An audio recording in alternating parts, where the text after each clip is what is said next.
Hi, this is Alan Shaw from Joinery, and I'd like to show you a cool extension for CiviCRM called Public Autocomplete. This extension is maintained by myself and the original developer Xavier Dutoit at Tech to the People, and is available in the Manage Extensions page of your CiviCRM installation. Now, CiviCRM provides a current employer field for all individual contacts, and that field does some pretty cool stuff. Namely, when I type in an organization name into this field and save the record, CiviCRM automatically creates an employer-employee relationship between the individual and the organization. It's very convenient. In the individual contact view, this form field is an autocomplete, which helps to avoid misspellings and makes the whole process work smoothly. If the organization I'm looking for doesn't have a contact record yet, I can create one by clicking New Organization. Again, very convenient.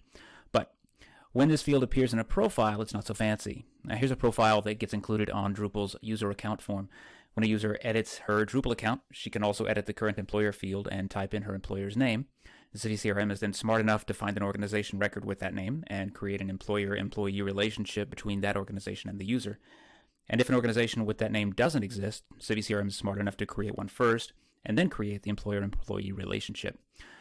But since this field isn't presented as an autocomplete, things can get a little weird. The user can make a mistake and misspell the organization name, or they can enter an abbreviation or an acronym.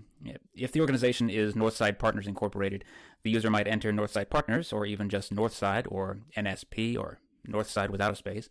The result of any of those is a new duplicate contact record for Northside Partners, which is not good.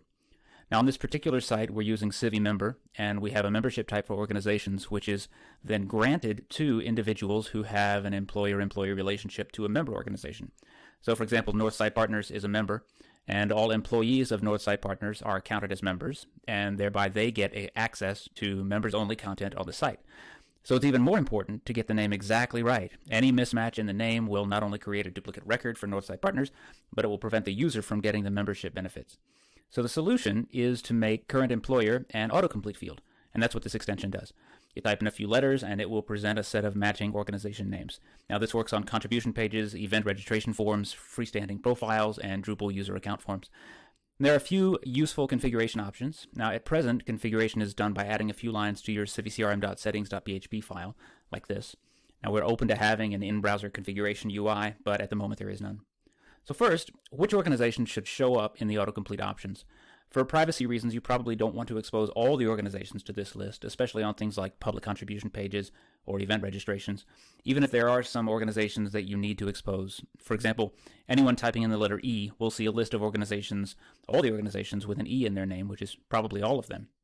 And that would include your prospects and your vendors, as well as any organizations that may have been created as bogus entries in newsletter signups and whatnot. And some of these are meaningless, and also some of them might be offensive as well, so you don't want to put those out to your public-facing users.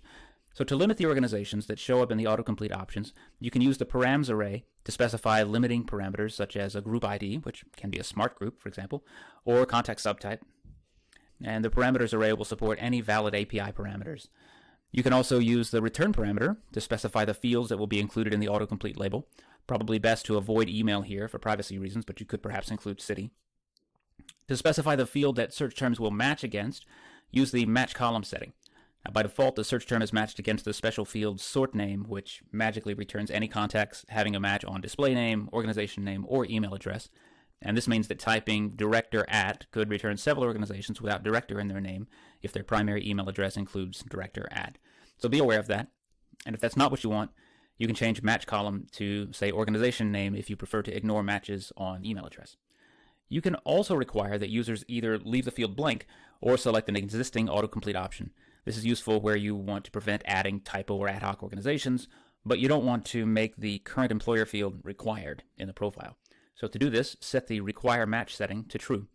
This restriction works via JavaScript to prevent the form being submitted at all with a non-matching current employer value, but it'll also check again on the server side as part of form validation in case JavaScript is disabled in the browser.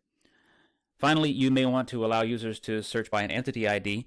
Now, most CiviCRM sites don't bother with disclosing member ID or contact ID to their users, but if you do, this could be a useful way to help users find exactly the organization that they're looking for.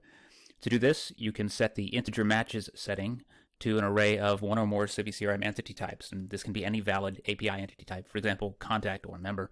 Then any numerical search term is matched to organizations having, let's say, a contact ID or membership ID that exactly matches that term. Check out the README documentation here. It includes an important permission you'll need to enable to get this working after completing the previously mentioned configuration. If you have issues or want to request or submit additional functionality, you can submit an issue on the GitHub project or ping me on Twitter at JoineryHQ. Thanks.